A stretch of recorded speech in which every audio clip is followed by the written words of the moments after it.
Olá pessoal, tudo bem? Sejam muito bem-vindos, bem-vindas a mais esse vídeo aqui do canal do YouTube. E hoje eu vou falar um tema com vocês, que é uma das perguntas de um livro que se chama Como Pensar como um Analista do Comportamento e Entender a Ciência aí do Comportamento. E uma pergunta muito comum é se a análise do comportamento ela é psicoterapia, né? Será que os analistas do comportamento se consideram como psicoterapeutas?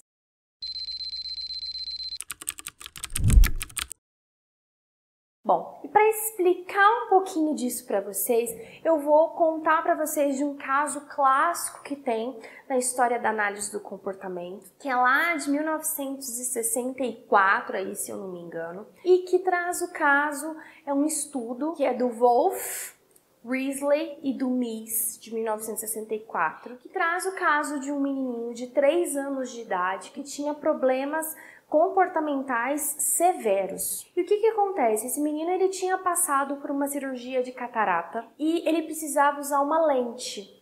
Só que ele não usava essa lente de maneira alguma. Os pais já haviam tentado de tudo e ele não usava essa lente. E aí o que acontece? Ele começou a apresentar alguns comportamentos autolesivos. Então ele se arranhava, se batia a cabeça, comportamentos autolesivos muito severos, muito graves, a ponto dele ter alguns diagnósticos de esquizofrenia, de autismo, de uma série de diagnósticos. Inclusive foi recomendado que ele fosse de fato internado em alguma instituição psiquiátrica e fizesse uso de calmantes, de sedativos. E aí o que acontece? Um tempo depois, esse menino é aceito aí em um hospital lá em Washington, que é o hospital onde estavam esses analistas do comportamento, e eles começaram a analisar aí por que esse menino tinha esses comportamentos autolesivos. Sabe o que estava mantendo o comportamento desse menino? A mãe, isso mesmo.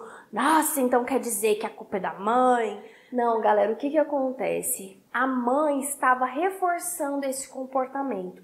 Porque quando ela se agitava muito, quem não se agitaria, né? Se o filho começa a se bater a cabeça, se arranhar, que mãe que não se agitaria?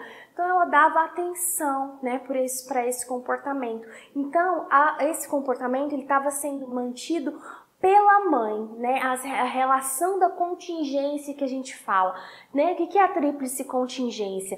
É o antecedente, o comportamento e a consequência. Então, o que acontecia? Ele batia a cabeça, ele recebia atenção, muito provavelmente a lente não era mais tentada a se colocar, essa era a consequência do comportamento dele, e eles viram aí esse padrão de comportamento que estavam sendo reforçado pela mãe, claro, inocentemente, sem ter nenhuma vontade de fazer isso, né, de uma forma proposital, imagina, mas esse comportamento estava sendo mantido por isso. O que eles fizeram? Fizeram um procedimento de time out, em que o reforçador era tirado, ou seja, o que estava mantendo esse comportamento, aquele reforçador que era a atenção da mãe, foi retirada.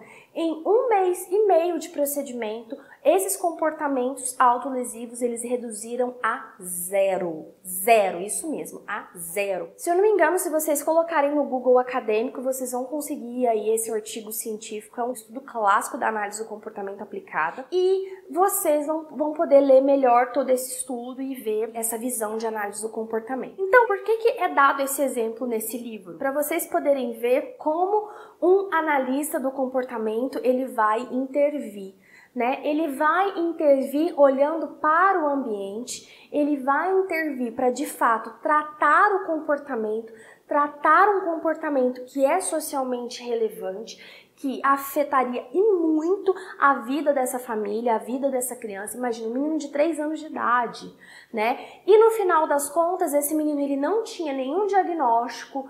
Foi confirmado que ele não tinha nenhum diagnóstico de esquizofrenia, nem de autismo, O repertório comportamental dele foi melhorando, as habilidades de linguagem dele foram melhorando e, se eu não me engano, traz lá o estudo 6 meses depois, eu não me lembro quanto tempo depois, o menino já estava em casa, já estava com a família, os pais foram treinados em como lidar com esses comportamentos inadequados quando eles surgissem e cada vez mais esse menino foi melhorando aí. E não tinha nada de um diagnóstico aí mental, ele não tinha nenhuma doença mental, nenhum retardo mental, não tinha nada disso. Foi realmente aí um arranjo das contingências, tá? Então, olha o que eu tô trazendo para vocês, então, a visão de como um analista do comportamento vê os problemas de comportamento, de como ele atua. Ele fez análise funcional, ele manipulou as contingências e ele fez a intervenção. Posteriormente treinou a família e então realmente esse menino não tinha nada do que tinha sido dito, né? Que ele tinha retardo mental, tinha esquizofrenia, uma série de coisas.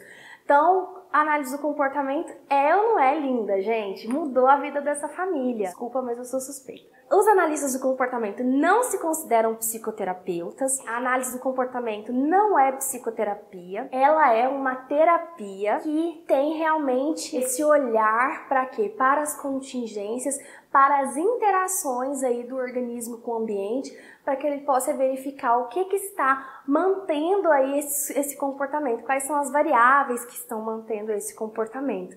Tá certo, pessoal? Então, esse é o vídeo de hoje. Eu espero aí ter esclarecido. Fica aí a dica para você que quer estudar mais, quer ir mais a fundo. Busca esse artigo, vai estudar, compartilha com a gente as suas ideias aí. Não se esqueça, né? Curte aí esse vídeo, se inscreve aqui no canal, vai ser um prazer te ter por aqui. Um grande beijo, até o próximo vídeo. Tchau, tchau.